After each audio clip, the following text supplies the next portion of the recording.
Commander Jacobson. The air inside the spaceship was cool, with a slight humidity, but not too much. I sat in the cockpit of the shuttle, silently floating around in zero-G. It was a treat for me to be floating around like this, mainly because most spaceships nowadays have artificial gravity in one way or another. This time was different because this was a stealth mission, and stealth craft tend to cut down on any electronics that could possibly be detected, and being detected was the last thing that we wanted in this situation. 3 years back, a colony on Callisto, a moon of Jupiter, intercepted some stray radio signals that, when we finally deciphered them, pointed to life outside of our solar system. And it didn't just point to one sapient species out there. It pointed to a wide variety of them. The moment that we had realized what we had found, we threw parades and celebrated the fact that we weren't alone in the dark. The fact that the aliens looked like squids from the intercepted signals was just a side note that no one even paid attention to. It even got to the point that world governments gave the UN, later renamed to United Terra, more and more power until there was virtually no conflict on the entire planet. World peace. And in my lifetime too. I never thought I would live to see it. But I digress. The peace had ushered in a golden age of technology, and we developed things only dreamt of in science fiction. Artificial gravity, autofabs, and even mechanized robots that could do the literal heavy lifting for us. Sure, the idea for the mechs was created a century or two ago, and saw use limited 50 years ago. But the models that we have now were more advanced than anything that we had produced before. And the best part was that, like most military technology, it was made available to the public. But the most exciting thing that was done was the completion of the jump drive. A machine capable of getting us anywhere in the galaxy in a matter of minutes. With its completion and successful test run, it was finally time for it to be used in the single most important thing that humanity had ever done. That is, getting a close look at extraterrestrial life. I heard my co-pilot, Lieutenant Sandra, shuffle some emergency supplies around as we made our final preparations to leave the shipyard orbiting Luna and make our way to our designated jumping point. She finally made her way into her chair, and I was able to get a good look at her. Her long brown hair was pulled into a tight bun, and the spacesuit that she was wearing blotting out any other defining characteristics that she had. "We're about to make history, eh, Commander?" she said with mirth in her voice. I gave a warm smile. "I'd be surprised if people didn't consider this history-making material, Lieutenant." I turned on the comms array. "This is Stealthcraft Rabbit's Foot. All systems are nominal, and we are a go for launch." There was a moment of silence before we heard command getting back to us. "Copy that, Rabbit's Foot. You are cleared to launch. Set heading to 35.67. "Copy, Command. Setting heading to 35.67, I said as I plugged the numbers into the navigation computer. "Confirmed, Rabbit's Foot. Just remember, this is a recon mission and you'll be well out of communication range, so no causing intergalactic incidents while you're over there," Command said with a bit of humor. "Copy, Command. We'll be on our best behavior," replied Sandra with a laugh. I felt inertia tug on myself for a moment as we rapidly approached our exit vector. "Say, Command, do we get to say something cool before we get this party started?" I asked as we heard the rumble of the jump drive spooling up. "Only if you want to," came the reply from Command. I paused for a moment, trying to think of anything cool to say at all, but my mind was completely blank.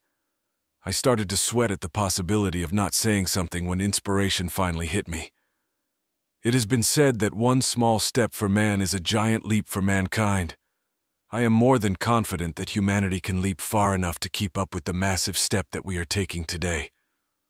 I paused for a moment before adding, "And hopefully these aliens are ready for company, because ready or not, here we come." "Do you have anything to add, Lieutenant?" I asked. She shook her head. "I think you've said enough for the both of us, so let's get going," she said, excitement evident in her voice. The shutters for the windows started to block our view of space, because we probably would have been blinded by the flash of light that was an unfortunate byproduct of activating the jump drive. There was the sound of the drive finally firing, and we shot off into deep space. We only spent a minute with the jump drive active, and somehow, through means that I don't think I'll ever fully understand, shot out of the solar system and halfway across the galaxy. As the shutters retracted into their places, we were suddenly treated to the sight of a whole new solar system, one that seemed to be the origin of the signal that we had intercepted. We were just outside of the orbit of the outermost planet orbiting a red sun that was immediately categorized by the virtual intelligence of the craft. While that was going on, any passive and active monitoring system was intercepting and cataloging all radio frequencies that we were encountering, which were, not surprisingly, a lot. This only supported the theory that these aliens were about the same technological level as humanity was. This was good news if we had to go to war with them, but hopefully it wouldn't come to that. I checked the diagnostic system of the ship. It looked all green, and I reveled in the fact that this wasn't going to be a one-way trip. "Holy shit, it worked," I said with glee in my voice. I turned to my co-pilot and saw that she was deep in the radio transmissions we were picking up. "Never mind that it worked. Look at the data that we're getting. There is no way that this is a hoax from bored teenagers on Callisto. We have definitive proof that aliens exist," she said while trying not to squeal in delight. We were allowed some measure of celebration before the harsh synthesized voice of the craft's VI suddenly cut us off. "Warning! Unknown ship approaching from the starboard bow. Ceasing active scanning of system is recommended." We both looked at each other wide-eyed as we quickly shut off the active scanning systems. It was only a second later that a massive ship, perhaps the size of New York, maybe even bigger, made its way into our viewport before stopping short by a mile. Security Specialist, Drask. I was lounging in one of the many heated pools that we had aboard the Protective Spirit, casually using my tentacles to create small waves that agitated the water in an entertaining way. Sure, I was supposed to be on shift right now, but nothing happened here on the edge of charted space. Being a security specialist here was about as pointless as having a flamethrower in the ocean. But it was still necessary, as this system was home to a colony that we had set up on the fourth planet from the sun, and we didn't want pirates to prey on our citizens. I was taken out of my musings and revelries when I suddenly heard my communicator go off. I audibly groaned at the prospect of talking to people right now. I flipped open the communicator with a spare tentacle and said, "This is Drask." "Hello, Drask," came the voice of my supervisor. Suddenly, I was very interested in the conversation. "We have had a report from the sensor staff that there was an extremely bright light in the system that needs to be investigated." I groaned. Can't they just take care of it? Why involve security in this mess? Because they're saying that they can't find anything on their sensors besides the original flash of light. They're asking one of us to suit up and find out what it was. I groaned again. "And why do I have to do it?" I asked. "Because you're the closest one to the airlock, and you're the only one not doing their job right now. So, get out of that pool and get into a void suit. Otherwise I'll have to cut your pay and ban you from the relaxation pools." My half-open eyes widened in response to the threat. I couldn't care less about the cut in pay. I save way too much for it to matter. But the threat of being banned from the pools was far worse. I would dry out in a day. "Copy that, sir," I said as I surged from the pool into the airlock. "Commander Jacobson." We sat there in stunned silence as the massive ship silently hung above the Rabbit's Foot. There was no contest of who would win this fight if we were discovered. And that wasn't even counting the massive guns that I could clearly see on the ship. Thank God for the stealth tech that we have on this ship. And thank God for the paranoia of people that made that stealth tech possible. I finally risked saying something.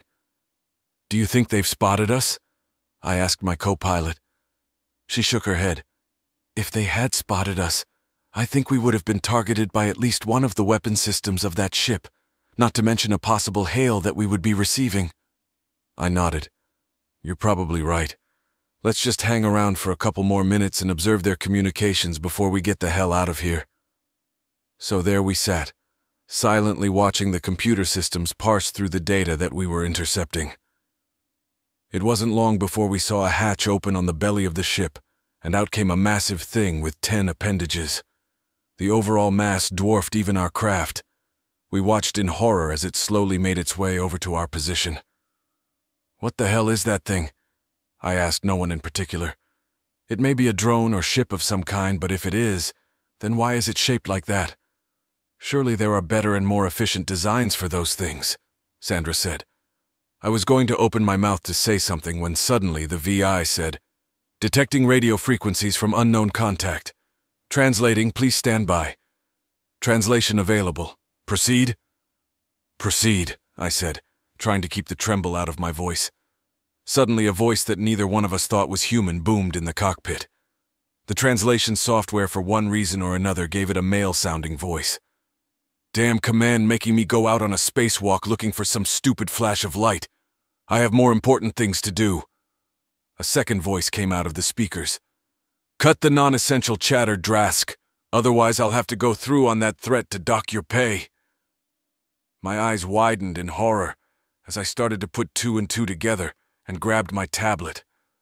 I didn't pay attention to the rest of the conversation as I furiously scrolled through the information that we had on this species. I skipped the information about what they called themselves and how they communicated and went straight to the pictures and video that we were able to decode. Wait, that can't be one of them. I wordlessly passed the tablet over to Sandra. "Please tell me that you're seeing what I'm seeing. Barring that, tell me that I'm crazy for even thinking this." She looked at the picture before returning her eyes to the viewport. She did this a couple more times, eyes growing wider with every repetition. "That can't be. Life can't even exist on the scale that we're looking at. It must be a drone or something." I shook my head. If it were a drone, then why would we be hearing this conversation? Why would the thing there be referring to it as a spacewalk, implying that it's only in a spacesuit as opposed to a spacecraft? And besides, life on Earth is a sample size of one. We can't expect every species out there to conform to what we think is possible. Her eyes widened some more. "Then this changes everything. We've got to get this information back to command," she whispered. She was of course referencing the fact that all the species that we had video of from their own broadcasts were as large or larger than the squid ones that apparently lived in this system. I stared over at what I now assumed was the alien, as it continued to monologue to what I assumed was his superior about how there was nothing out here. It was close enough to see that it was writhing its appendages in what I assumed was frustration. "Well, we can't exactly leave with that thing out there to see us leave," I said as it stopped about a quarter of a mile from us. Sandra nodded. "We'll just have to wait for it to leave before we go. But let's keep the jump drive warmed up just in case it ends up seeing us somehow." I nodded and said, "Good idea. Let's just hope it doesn't stay out here for very long." And with that, we started to play the tensest game of hide-and-seek either one of us has played. Security Specialist Drask. I must have been floating in the void for about 5 minutes, as I visually scanned where the flash of light supposedly came from. I groaned in frustration as I flipped on my communicator. "Sir, there's nothing out here. Not even an asteroid to take potshots at. I'm going back inside." A sigh came from the communicator, and my supervisor said, "Fine, but I expect a detailed report from you when you get back." "Yes, sir. You have my word." I shut off my communicator as I silently floated back into the airlock, took off the void suit, and resigned myself to filling out paperwork for the rest of my shift. I was halfway through the first line when I got another communication request from my supervisor. I groaned in frustration as I accepted the call. "What now?" I asked, with perhaps a bit too much venom in my voice. "There was another flash of light in the same place, and we need you to investigate it again."